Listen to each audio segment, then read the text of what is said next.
Hey everyone, thanks for tuning in. If you're new here, consider subscribing. It really helps keep these stories coming. And while you're here, let me know in the comments where you're listening from. Now, sit back, relax, and let's get into the story. The emergency alert came through just as the sun was rising. A flat, blaring tone woke me before the actual words did. My phone buzzed against the nightstand like it was trying to jump off, screen flashing red. I reached for it, eyes barely open, and that robotic voice echoed through my bedroom. Emergency alert. All safe zones have been compromised. At first, I thought it was a mistake. A glitch. The kind of alert that got pushed out during drills or system errors. But then came the second message. Same voice, colder this time. Remain indoors. Do not attempt to travel. Help is not available. I sat up slowly. Outside, the morning sky was tinted with a strange orange haze, like something was burning far away. I lived alone, top floor of a 6-story apartment building just outside the city. The streets below were quiet, too quiet for a Thursday. No car horns, no barking dogs, no joggers, just stillness. I turned on the TV, static, every single channel. My heart was pounding, not from fear, but from something deeper recognition. 3 weeks ago there were rumors, a virus, people collapsing in the street. Videos got taken down faster than they went up. Government statements were vague. They called it isolated incidents. But deep down, I think a lot of us knew. We just didn't want to believe it. I switched to a battery-powered radio, something I'd bought half as a joke, half out of paranoia. That's when I heard the real news. All major safe zones have failed. Repeat, all safe zones have been compromised. If you are hearing this, do not trust any open shelter signs. They are not safe. I repeat, the voice cut off, followed by scratching, then silence. My mouth went dry. I scrambled to get dressed, pulling on my worn jeans, a hoodie, and my old hiking boots. I didn't have a go bag, not really, but I had supplies. Canned food, water, flashlight, batteries. It wasn't much, but I could survive for a while if I stayed put. I opened my front door just a crack and froze. Down the hallway, a neighbor stood slumped against the wall. Mr. Reynolds, retired mechanic, always wore a baseball cap and smelled like engine grease. Only now, his head was tilted at a weird angle, like something inside had snapped. His arms hung limp, his shirt was torn. Then he turned toward me. His eyes were milky white, and his mouth was smeared with something dark. I closed the door, locked it, backed away slowly. No panic, just cold, slow realization. It's real. This wasn't a movie, it wasn't a drill. I grabbed my baseball bat from under the bed. Metal. Solid. Heavier than it looked. I'd used it a few times at the batting cages. Now, it felt like my only lifeline. I checked the fire escape outside my window, clear for now. But the real question hit me like a punch to the chest. If all the safe zones are gone, where do I go? Mr. Reynolds didn't knock. He didn't groan or moan like in the old zombie movies. He just stood there for minutes, silent. I stayed pressed against the door, listening. Every creak of the old building made my muscles tense. I could hear him breathing, but not like a living person. His breaths were shallow, mechanical, wrong. Then came the soft shuffle of his feet, and silence. I waited another 5 minutes before I even dared to peek through the peephole. He was gone. I didn't trust it. My building had one staircase, a fire escape, and a small maintenance tunnel in the basement that led to the next block over. I knew every exit, every weak point. I'd lived here for 7 years. It was home. but not anymore. I stepped away from the door and started packing what little I had. 2 water bottles, 3 cans of beans, a flashlight, first aid kit, a map of the city I kept from when my nephew visited. My phone still had 62% battery, but there was no signal. No bars, no Wi-Fi, just the emergency alert blinking like a warning light. I wrote a quick note. Heading out, if you find this and you're human, be careful. They don't act like people anymore. So, I left it by the door. Then, I pried open the window, grabbed my backpack, and swung a leg out onto the fire escape. The metal creaked beneath my weight, but it held. From up here, the city looked frozen in time.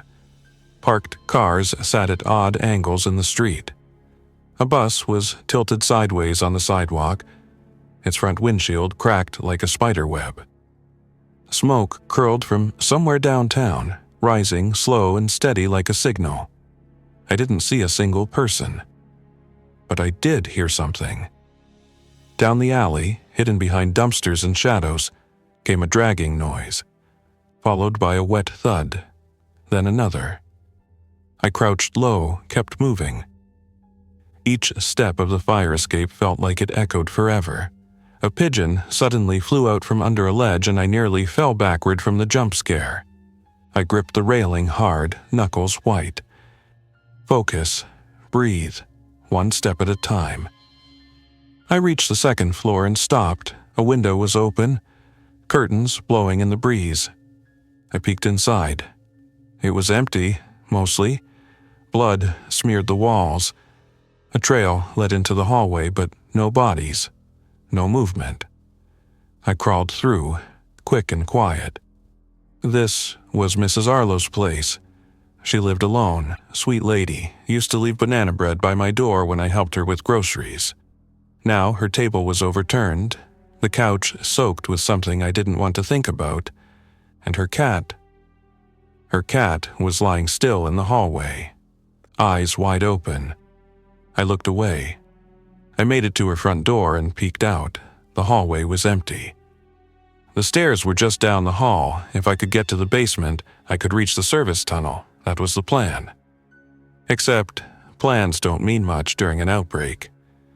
As I crept toward the stairs, I heard it again. Not breathing, not dragging. Something else. Chewing. A sick wet sound, like someone tearing into raw meat with bare hands. I froze. Then I saw them.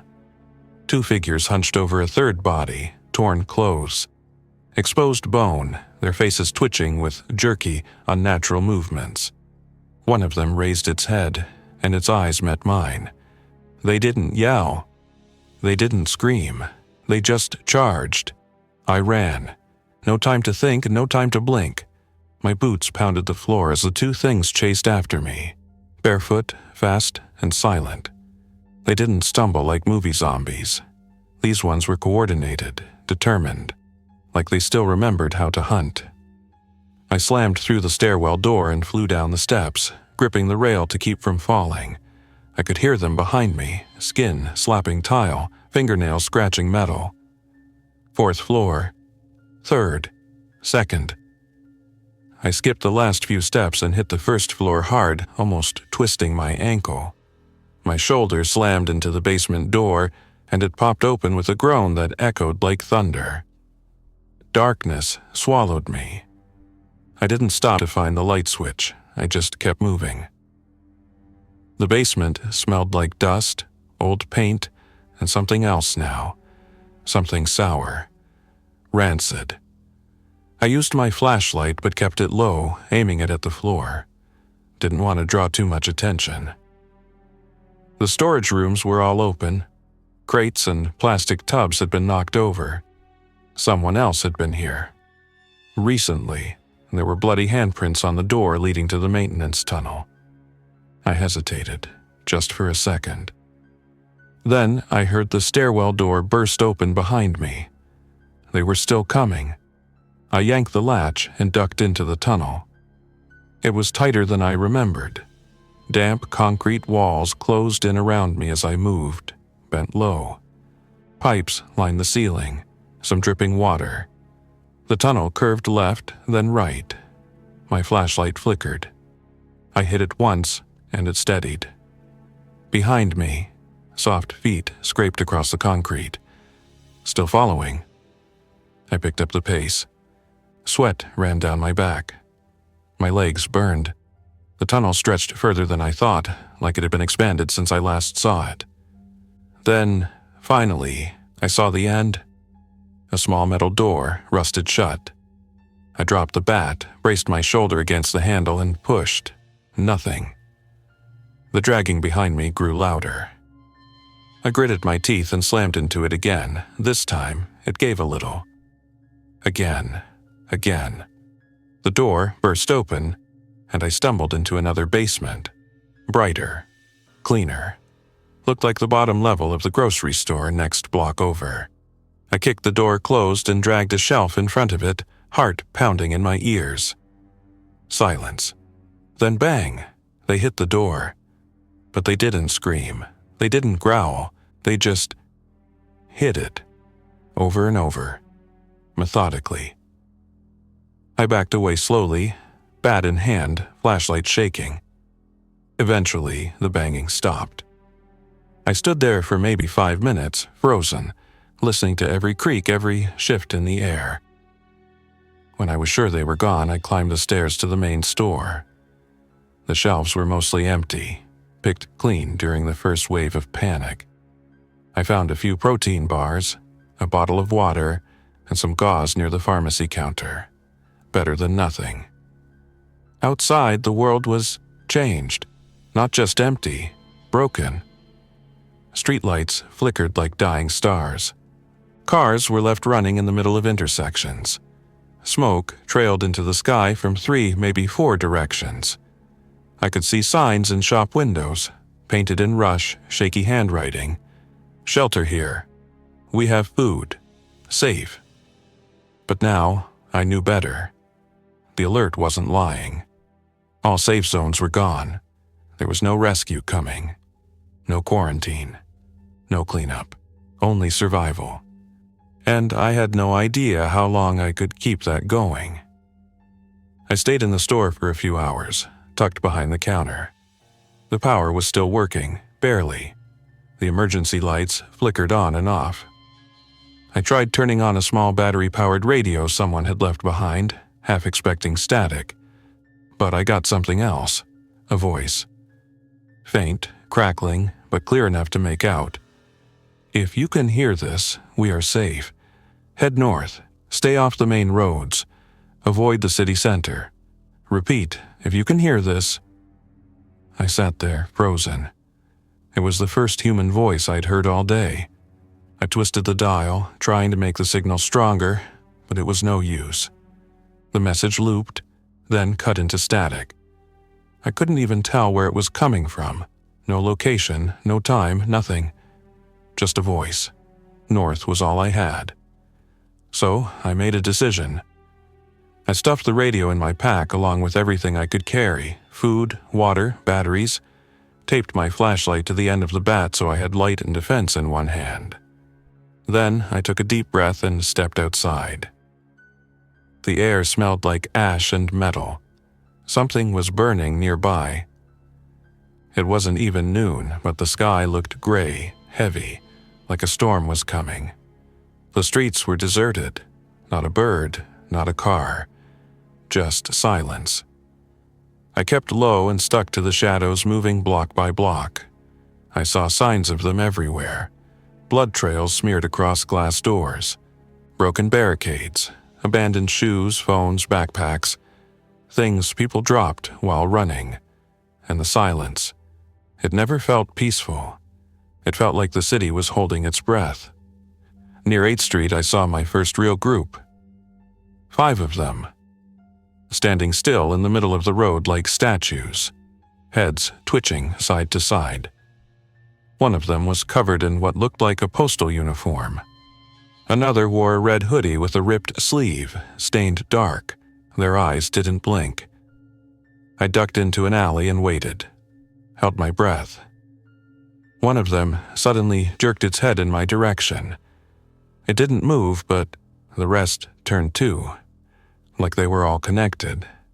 I didn't wait for more. I ran through the alley, hopped a fence, and slid behind a dumpster.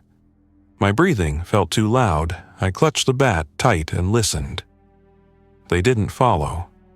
At least, not yet. Once I was sure I was alone, I crept back onto the sidewalk and kept heading north. A few blocks later, I found a car. Door wide open. Keys still in the ignition. The inside was clean, minus a cracked windshield and some dry stains on the driver's seat I didn't look at too closely. I checked the back, empty. Gas tank, half full. I climbed in, locked the doors, and turned the key. The engine sputtered, then started. Miracle. I didn't waste time. I drove with the headlights off, taking side streets, past what used to be a fire station. The front garage was open and the truck was gone.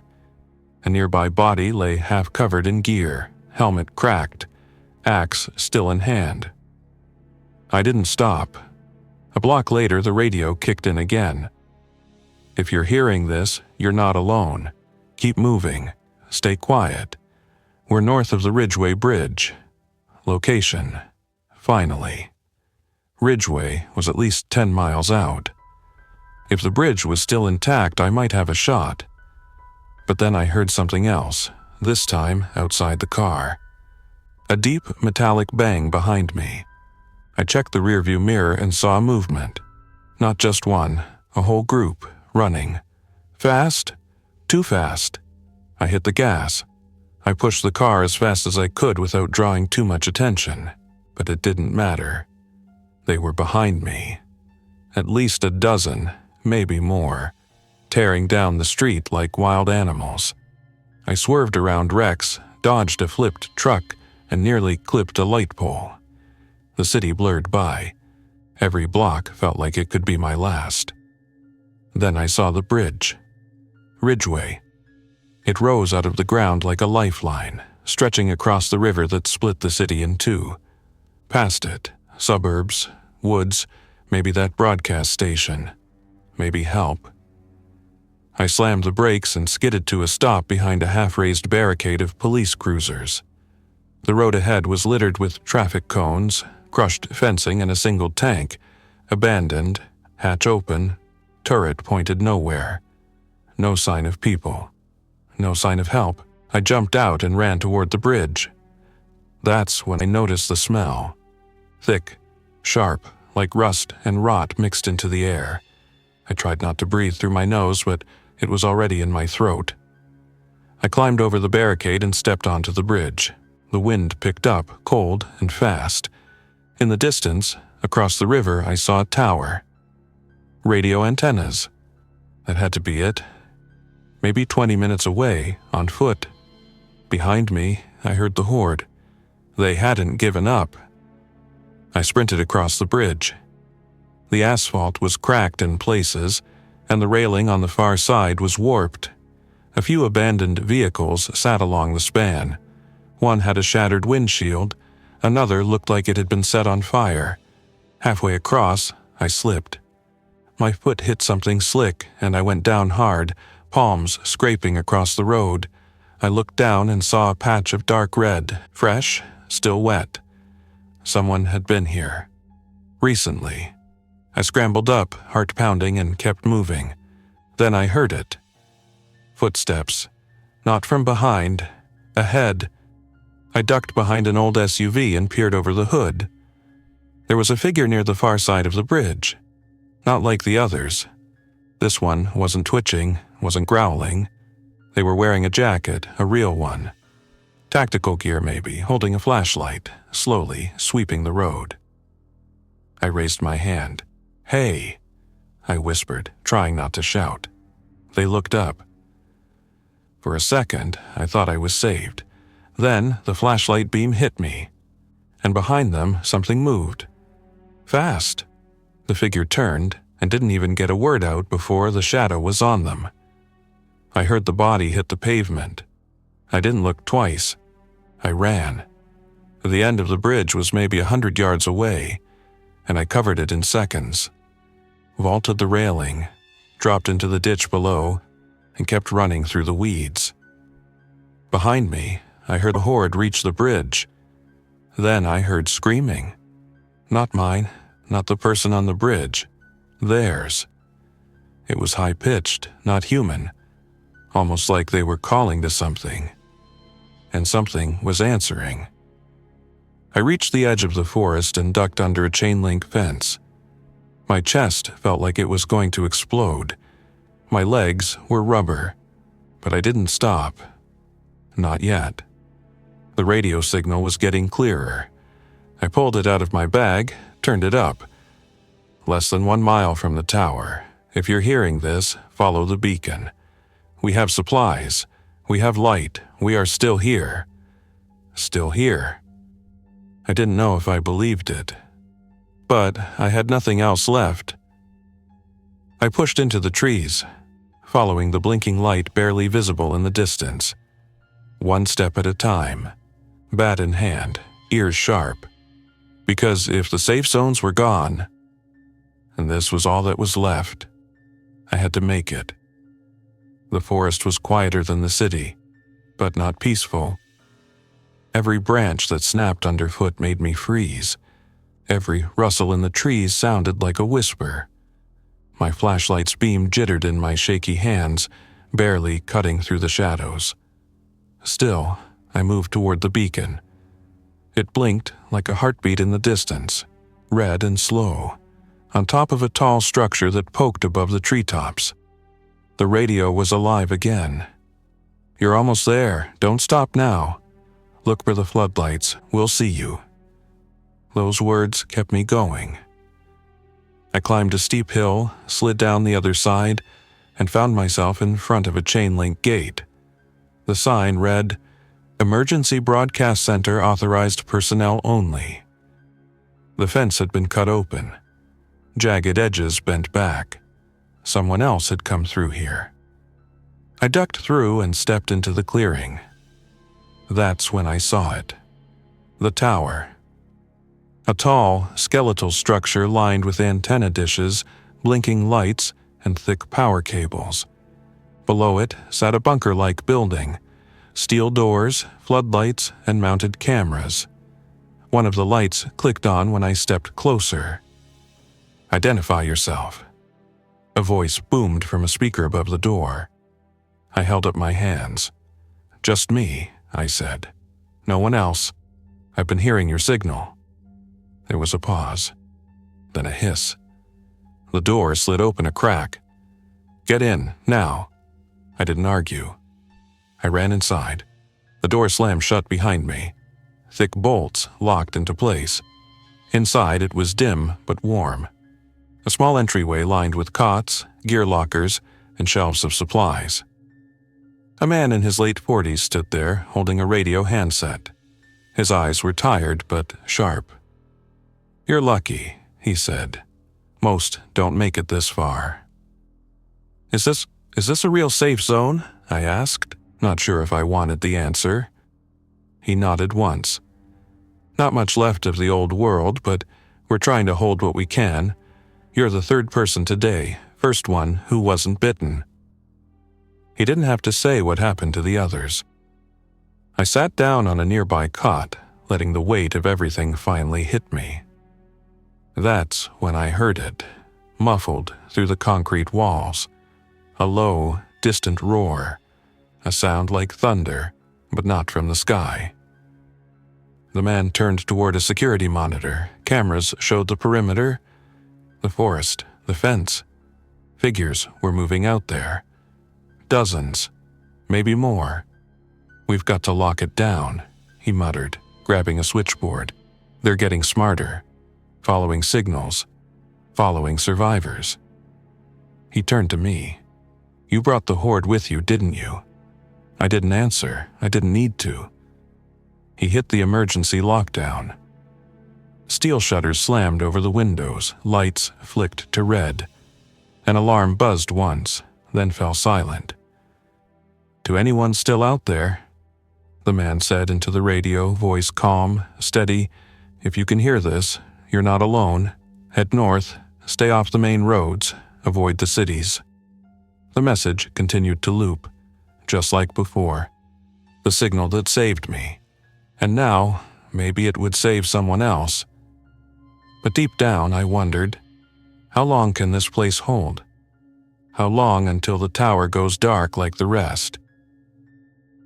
Thanks for listening. If you enjoyed this story, don't forget to like and subscribe. Your support keeps these creepypastas coming. Until next time, stay alert, stay safe, and never ignore the feeling that something is watching.